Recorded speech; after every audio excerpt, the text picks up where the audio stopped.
Namozi yo'q, odam hujjati yo'q. Musulmonchilikka hujjati yo'q. Men musulmonman deb o'ylamasin.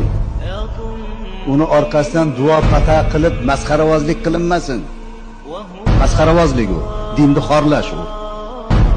Namoz yo'q odamga Qur'on o'qigan odam gunohkor bo'ladi. Likulli shay'in miftahun va miftahul jannati as-salat dedilar. Har narsaning kaliti bor.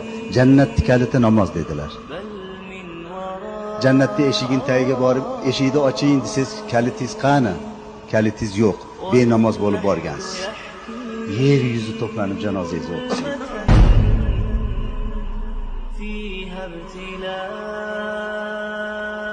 Yuzlab qo'ylarni so'yib xayri ehson xatmi Qur'onlar tashlang. Kalitsiz bordingiz, eshik bekqana qilasiz. Cho'rni xoti yo'q u jannat. Uni posbonlari Allohning posbonlari.